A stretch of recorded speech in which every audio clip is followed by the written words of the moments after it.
everybody, how you going? Bright here. I thought today I would try at long last to tell you about the experience I had on the 29th of July 2012 back in my old house, which is about a K from here. In order to do that, I want to go back and tell you about a couple of other events that took place earlier that month. I guess some of you will recall me talking about the big encounter of 2011 on January 19th. I guess between that time period then and what I'm about to tell you, I had somewhere in the order of 12 direct contacts with my AT friends.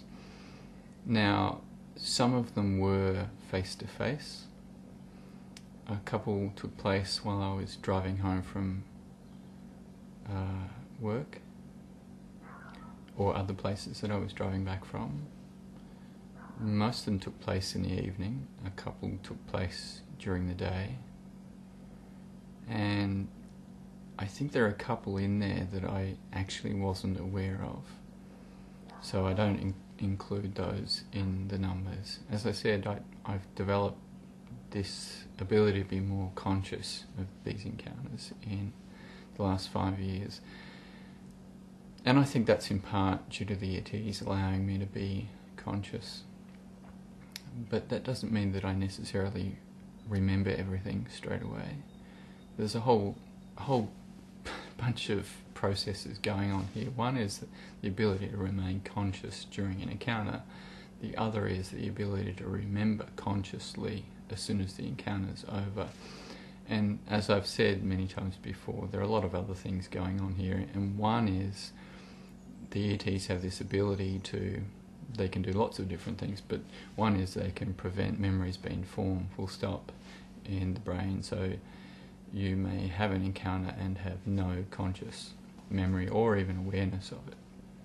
And the other is that you can have a conscious encounter and then the memories can be removed in some way or impeded and encouraged to come back slowly. But the primary thing that happens for most people, myself included, is that being in the presence of the ETs is so overwhelming energetically, and also I think because certainly with the creator races, this overwhelming sense of unconditional love. It's too much for us to deal with. So for all of those reasons, we develop really bad nausea, we get really sick, and we tend to black out. And we fall into some kind of state of unconsciousness. Whether it's like deep sleep, I'm not sure, but many people basically just turn into zombies. Either they're seemingly out cold, or it's as if they're there but they're not there. They're awake but they're not switched on, kind of thing. So they have trouble remembering things. So most of my encounters during this time had some degree of conscious awareness to them. And there were some encounters that I had that were different to previous encounters. And what I'm about to tell you is an example of that. There were encounters I had where I wasn't able or didn't need to see them face to face, but I could see them in my mind's eye. And although it would be easy to say, well, hang on a minute, you're just imagining that, there were numerous physical things that, for me, proved, hang on, something was happening here, and so I had to trust that. There's an encounter I'd like to tell you about, and I don't think I'm going to get time to do it, that occurred earlier that year when I was attempting contact in the contact area I've mentioned before. And on 3 particular nights they came, and I actually wasn't able to see them, but I sensed them, and there were strange physical things that happened around me, like this strange fog that came out of nowhere and moved around me and moved away. Things like that. So today what I'm going to do is I'm going to start telling you about the July 29th encounter, and like the January 19th encounter from 2011, I had to break that into 5 parts. I didn't plan on doing that video, just decided one day to do it.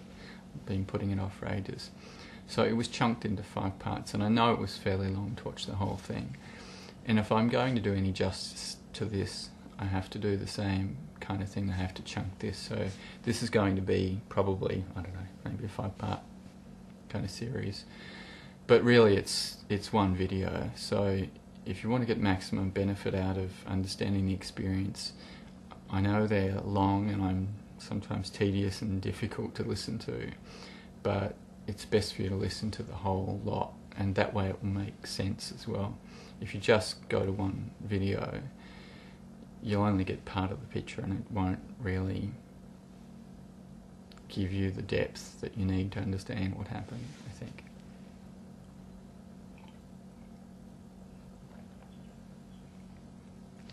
So today what I'm going to tell you about is 2 earlier encounters that took place with Teal'hia and the tall aliens that I've mentioned before. Now, I've said before that there are some details that I'm not willing or able to reveal about what these ETs are called or where they're from. And I'm not trying to be coy about that. I feel I need their permission to do so. And since I don't have that permission, I'm not willing to do it. Except I asked the Teal'hia and I was encouraged to share the name. The reason I don't wish to talk about where they're from is there is some other talk about, I don't know if it's the same race, and I don't want to add confusion or to add to the dramas that people already believe. And the same is true for the tall aliens. So I'll just recap on what I've said before about the tall aliens and the Teal'hia. I'll just show you a rough picture. I'll start with the tall aliens actually. This is not very good in the sense that it's not finished and it's not accurate, fully accurate. So that's an image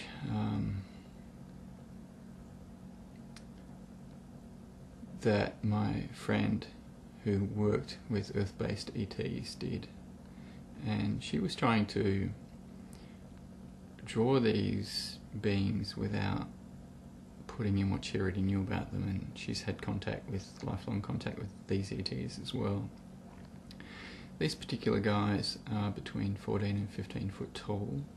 There is a shorter race between 10 and 11 foot that works with humans at various bases, including one in the UK. These are one of what I call the creator races. Very thin. They have 5 digits, except, I'll just try to explain it this way. The thumb comes up all the way, the fingers. It's a very long thumb and it seems to give them greater dexterity. And the fingers aren't quite shaped like ours, they're more sort of shaped, I suppose, in the middle.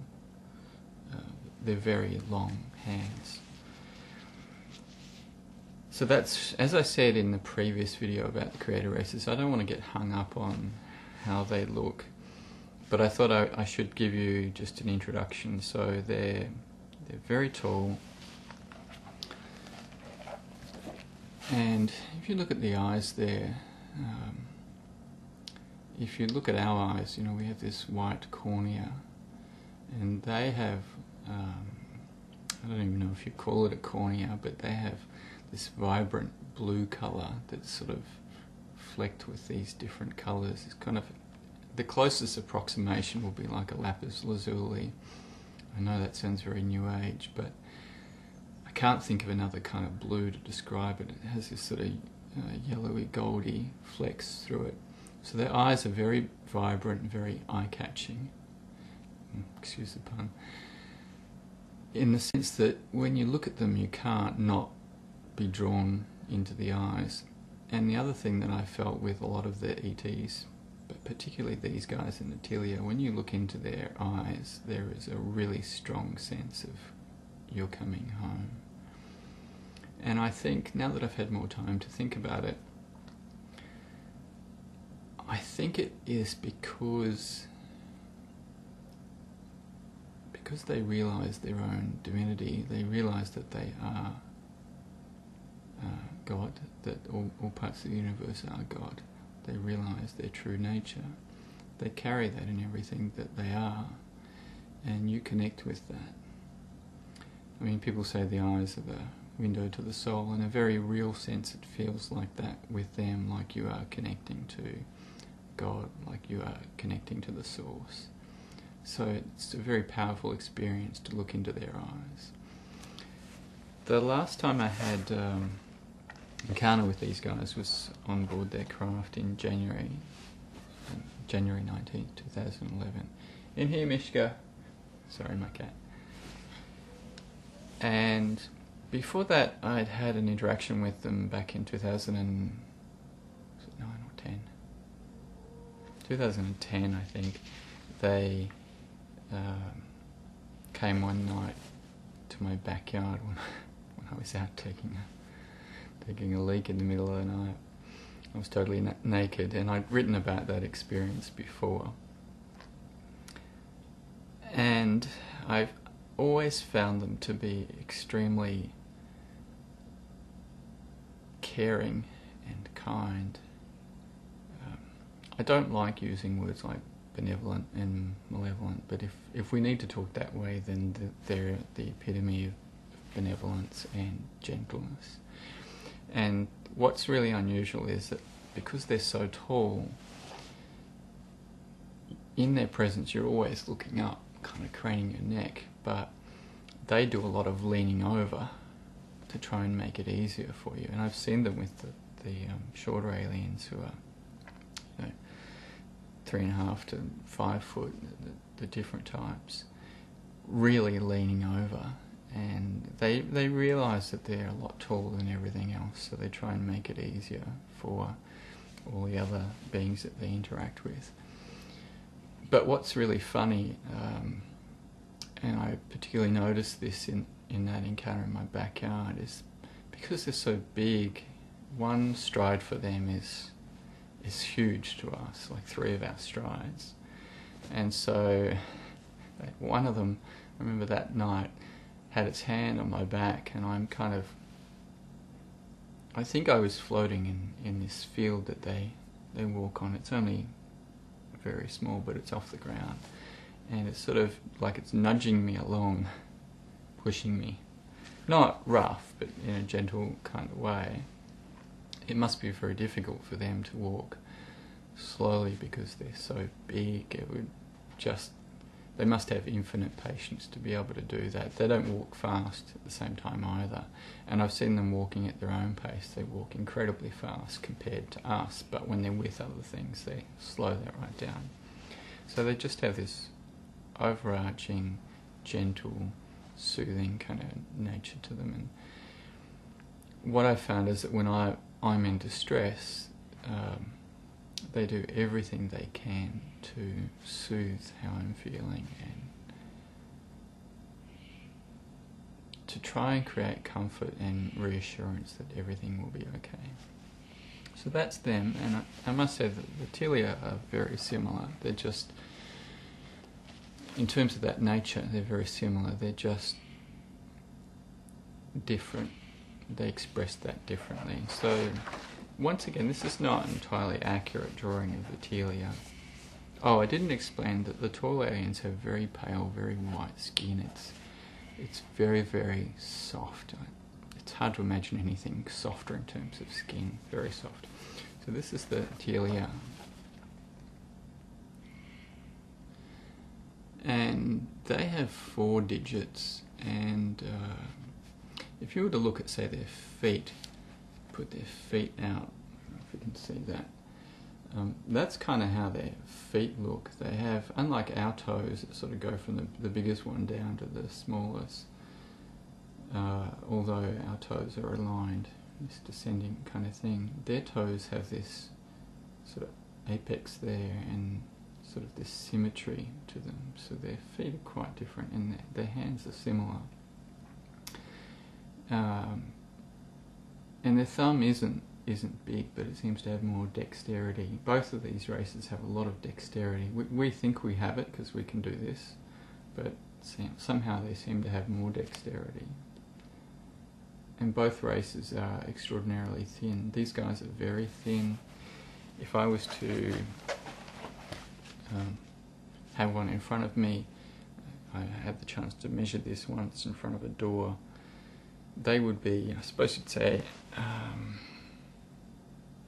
probably about that thin. This, my shoulder blades here, they would be about that thin. So very tall, very short, these guys, very thin, very long limbs, but everything's in proportion, if that makes sense.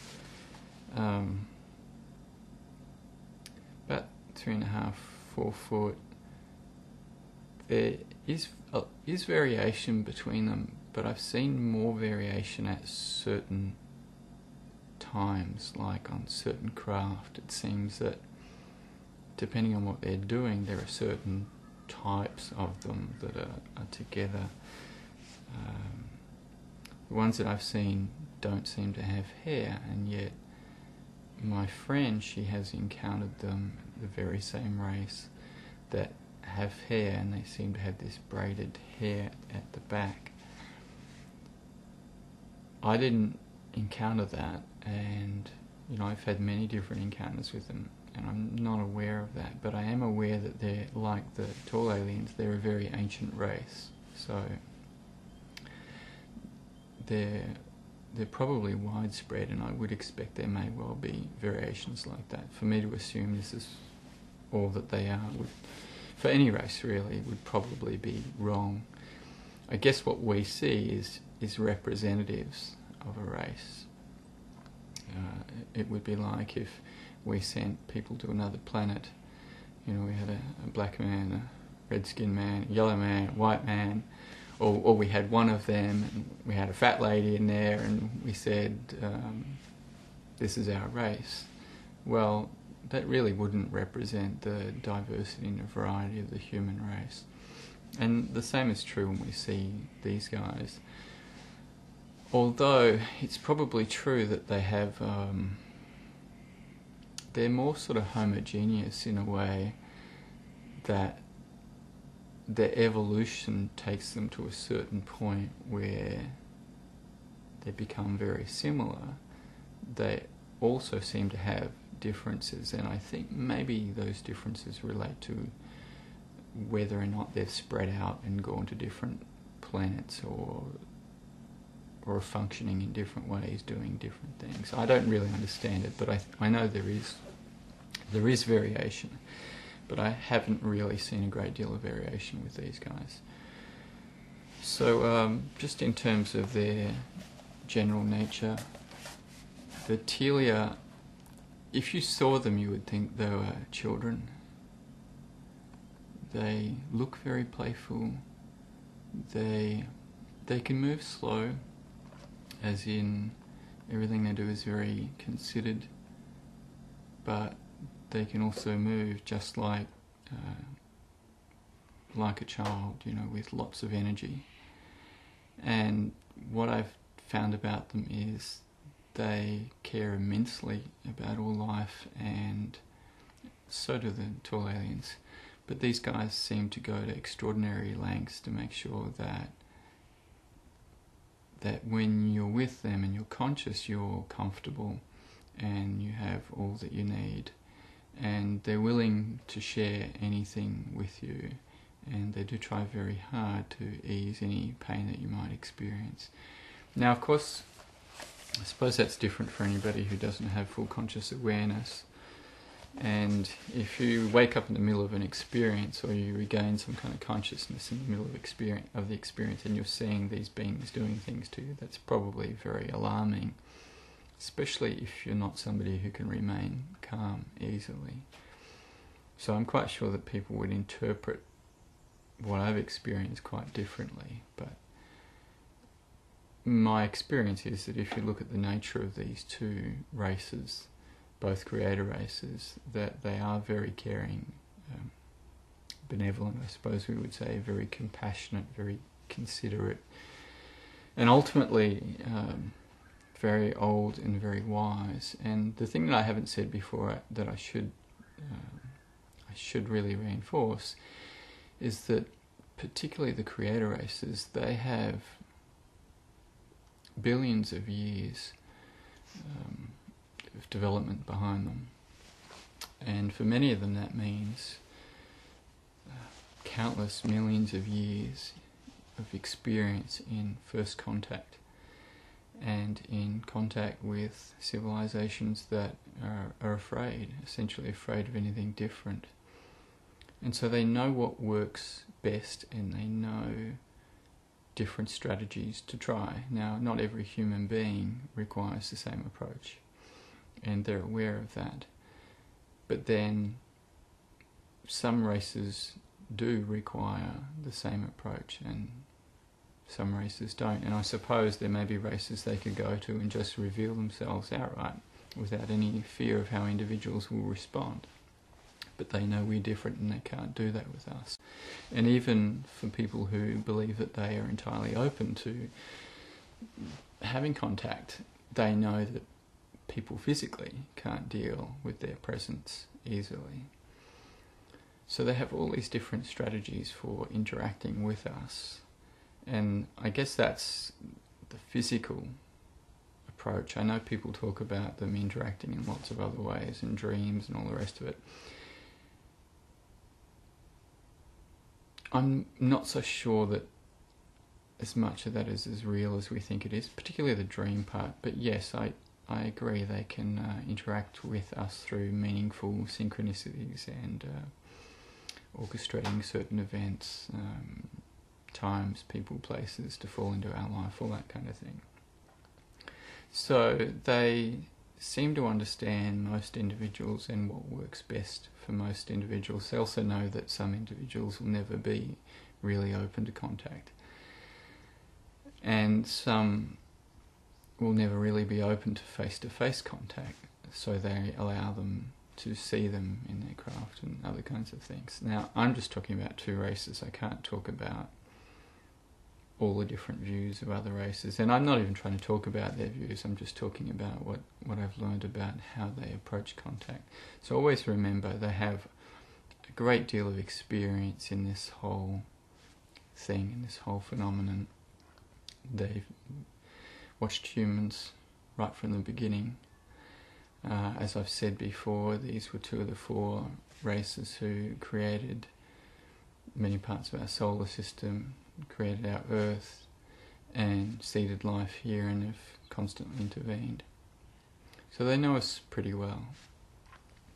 So what I'd like to do is step back earlier into July. There were 4 events in July that I'm aware of that involved some kind of contact. 3 of them were well, one of them was direct face-to-face contact.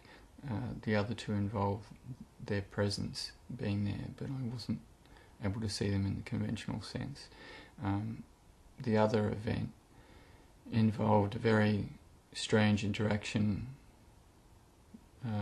with them in the sky, and them leaving something behind that it seems that myself and my son had left on board a craft in a previous encounter. So what I'm going to do is just tell you about the 2 preceding events before the big face-to-face encounter.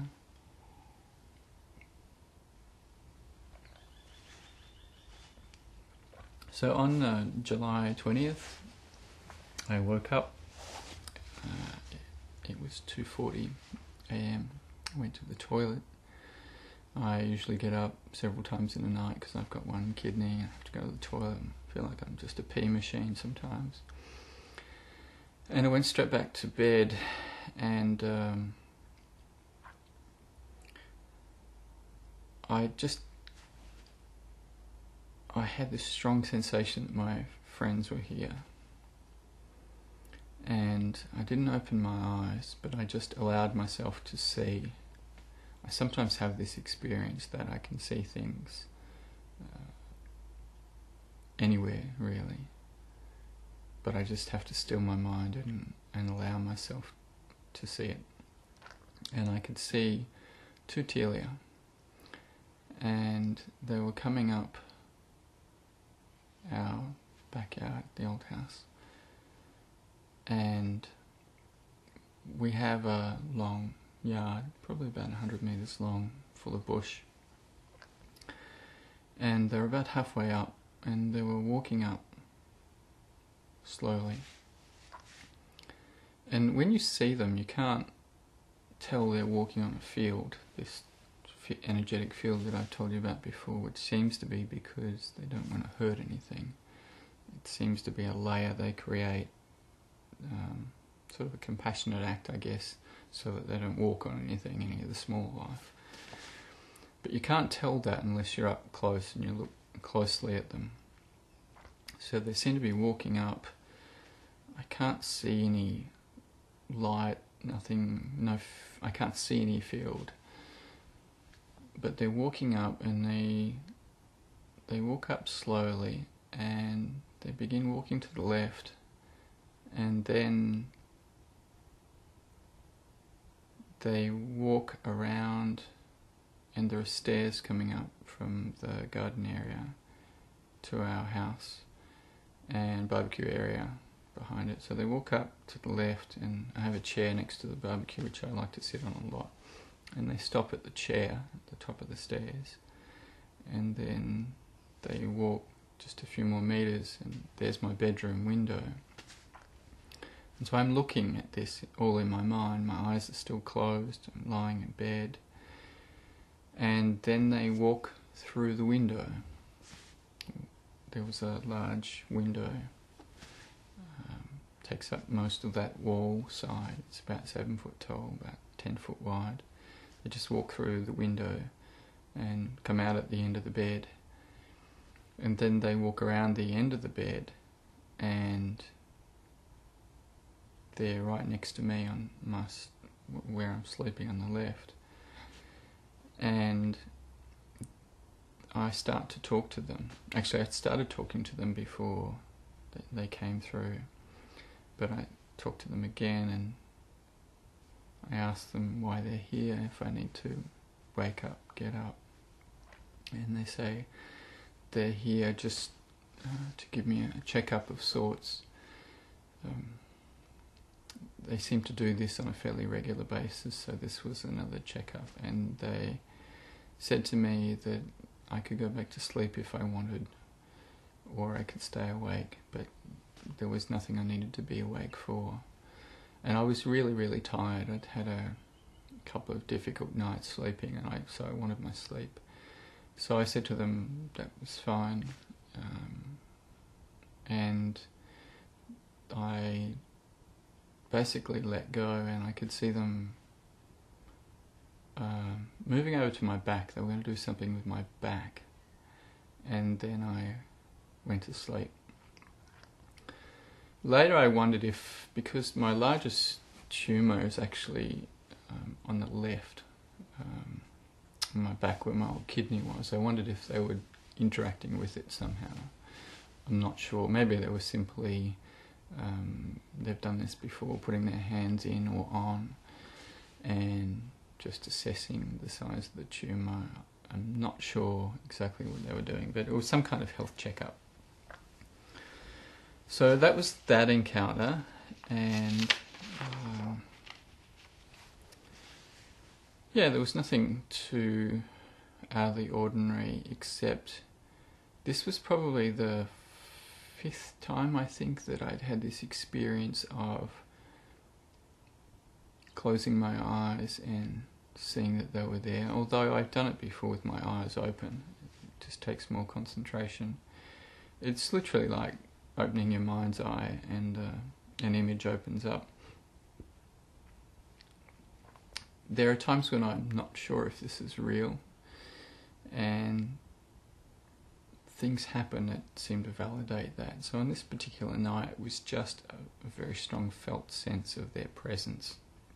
Energetically, I could feel something in the room, and just that reassurance that I can go back to sleep if I want. I've had that plenty of times before. I think there are times when they like to be left alone to do what they do, and other times when it's like, don't worry, you need your sleep, we're just doing some monitoring or check-up or doing something to adjust your body. You know, there's never anything malicious about that, it's just about us trusting them.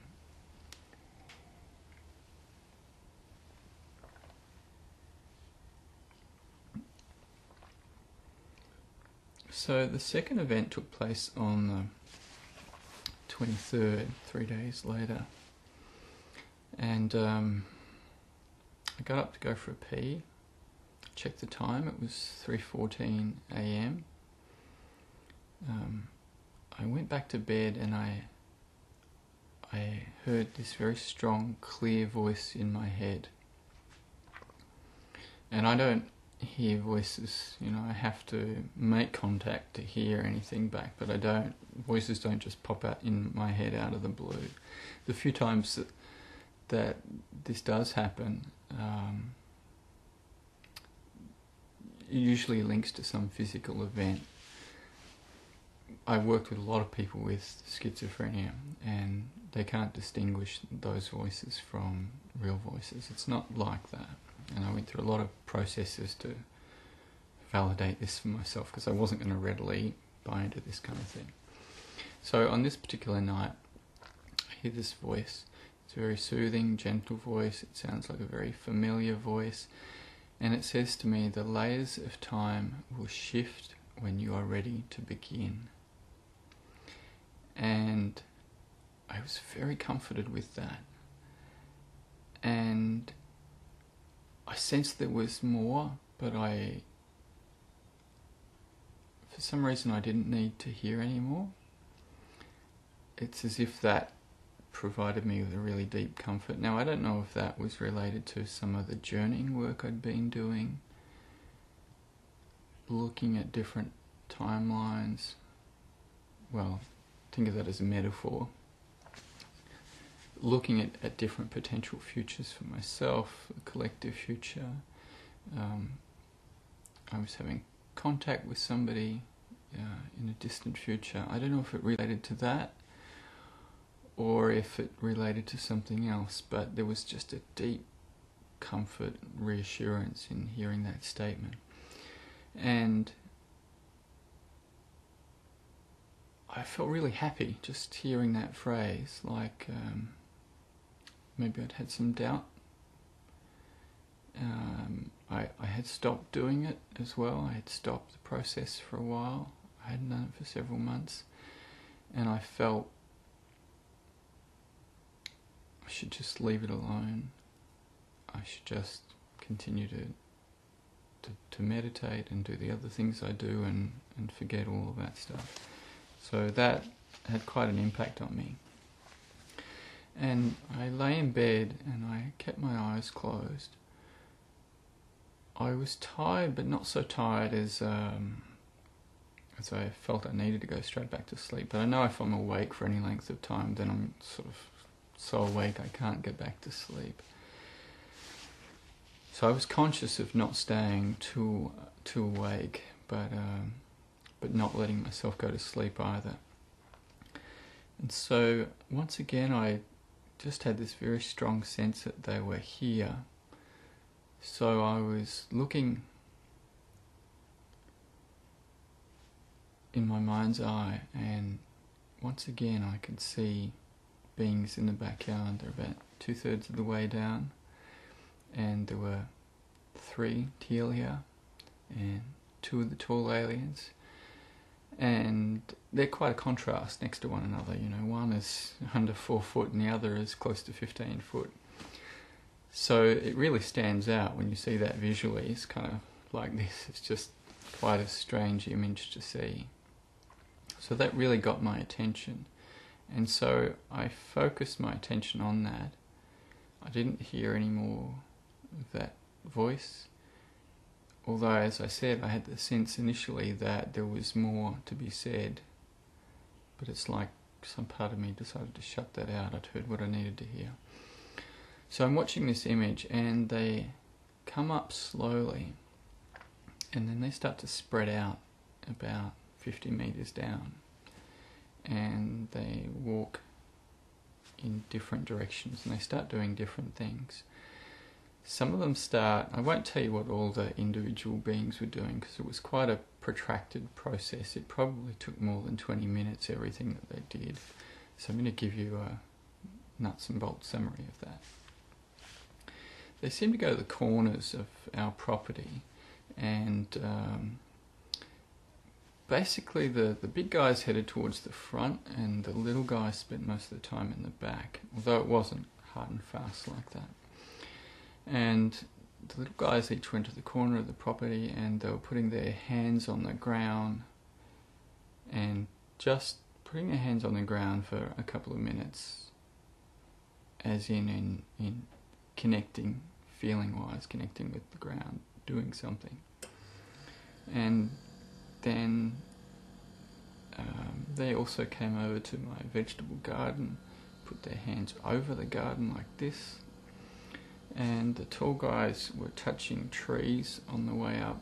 We have a number of big gum trees and wattle trees that were touching trees, putting hands on the trees.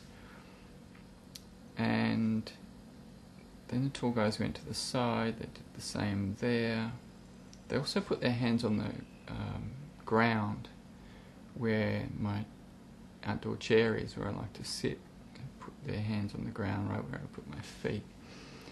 And at one point my dog started to bark really loud. We've got a little Pomeranian dog, and he was yapping his head off, really not so much aggressive, but really loud, like something was really bothering him. And I could see in my mind that he was barking at them, and then I saw one of the Teal'hia went over to him and just very gently patted him, spent a minute with him, and in the real world he suddenly shut up. And that's not like him. When he gets upset, he stays upset. It takes ages for him to quieten down, and I spend so long going out trying to get him to quieten down. But he just went quiet instantly, and for the rest of the night he didn't bark. I didn't hear him at all in the night. I didn't hear him during this experience. So what I saw was they went over and they just comforted him, and he was quiet. It's quite funny, just on the issue of dog and aliens. In the 2010 encounter, when the tall aliens came, he was outside with me. He had come out with me while I was taking a pee. He was already outside, but he came over to me, and when this huge bang happened and the light, he absolutely shit himself, and he ran under the bush. And then later, when they were out there with me and I'm on the grass, he was out there just sitting quietly on the grass, not barking, nothing. Really quite strange, because if there was any stranger in our backyard, he would have been yapping his head off. So the same thing on this night. It was as if he felt what I felt in their presence, this unconditional love, and he was very much at peace. So I watch what they do after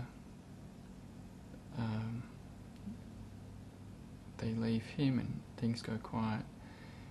They continue to move up towards the house and move around the side of the house, and they're touching trees as they go, and the tall ones go around the front and they're touching the ground and they're touching the trees, and they're doing it slowly, you know, like they're making an intimate connection with each individual tree. And then one of the Teal'hia goes over to where my car is. I've got a tin sort of garage I park the car under, and right where the car was, he puts his hand on the ground on either side, the front driver's door and the passenger's door, and just puts his hands on either side there, stretched out, touching the ground for quite a while actually. And then, I mean, we usually get into the car, and my son and I, sometimes he's in the seat next to me, sometimes in the passenger seat, but you know, you stand there for a sec before you're about to get into the car. And so they do this, and then they all end up meeting around the front, and that was it. And yeah, I don't remember what happened next. I must have fallen asleep, but it was quite odd to see that. What I can tell you though is that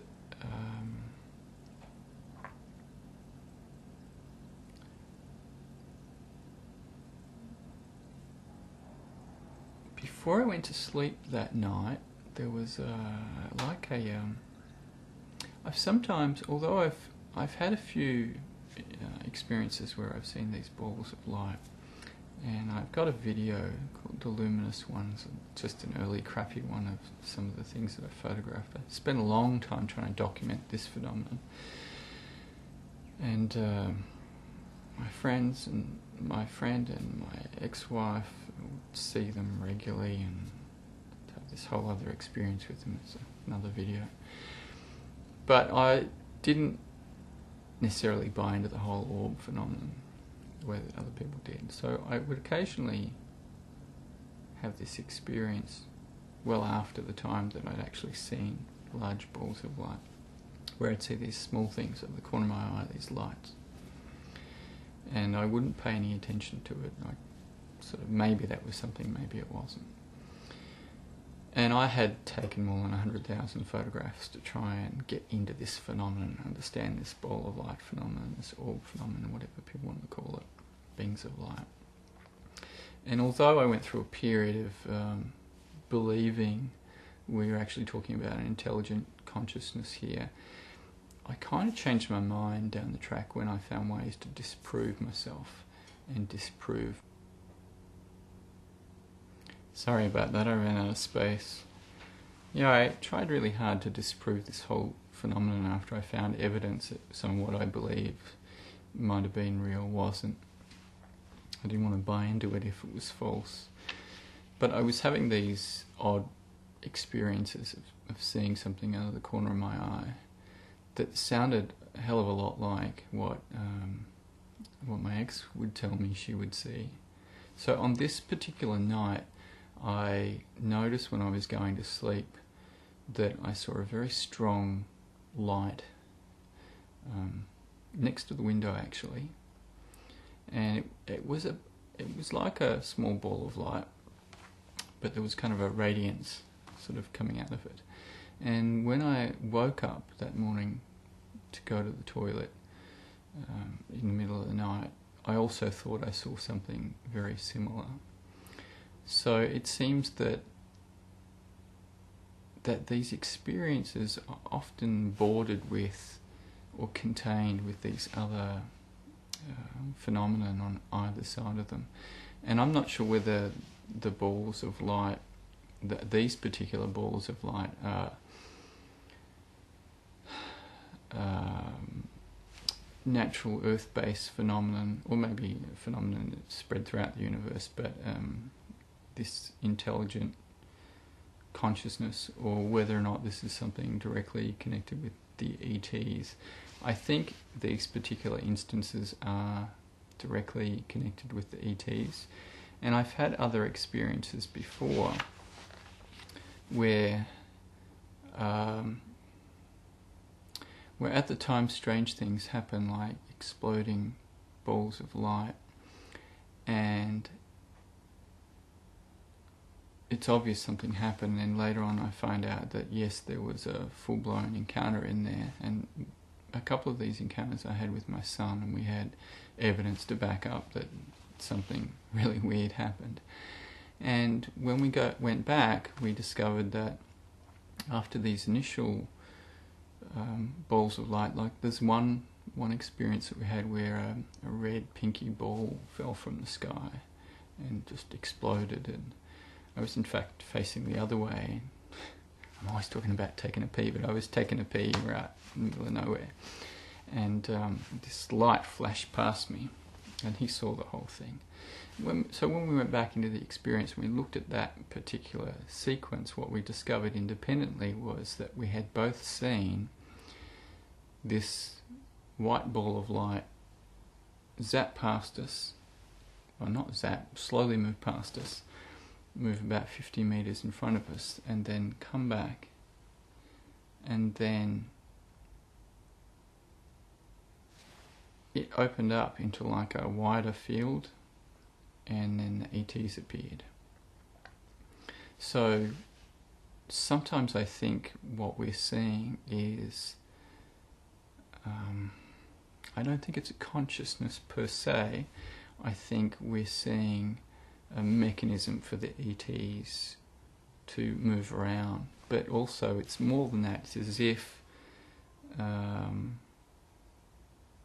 whether the ETs are actually in this field that's tightly focused and they're about to come through, or whether or not they're watching from some other place and this thing is acting like a probe, and then they enter that field and then it opens up here and they come out.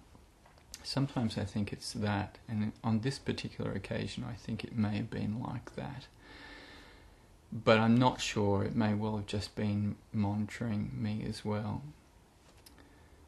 But maybe I'm completely wrong. Maybe it was the Earth-based phenomenon and it's something completely different. So I don't know. These were the two experiences that took place before the big one.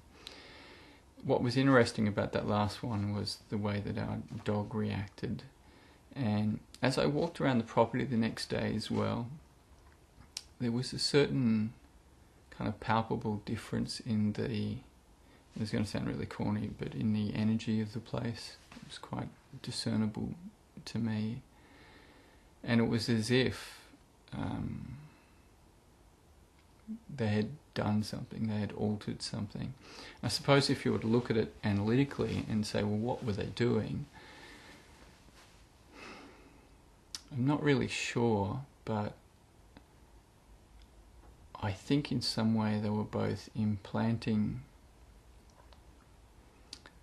a kind of energy or energetic field into the ground, into the trees, into the plants in the vegetable garden. But maybe they were extracting memories or energy or something as well. I'm not really sure that, but they're the only things that really make a whole lot of sense.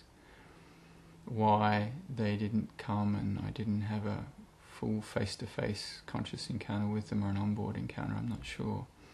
Mind you, that it's also possible on both nights that that did in fact happen afterwards, but I have absolutely no recollection of that. And I didn't need to go back and retrieve memories for either of these encounters. These I could fully remember the next day. But I'm not entirely sure what they were really about. But it seems to me that they were definitely precursors to the event that took place next. So in the next series of videos, I'll try and break that event down and kind of explain what took place and maybe make some comments like I've done in this video about what I think different things meant. But I think it's important to understand these other two events because they're definitely related. So thank you very much for getting this far. Hope I didn't bore you to death. And I'll try and get on in the next couple of days to doing the rest that I promised for so long. Thank you. Take care and have an awesome day. Rock on.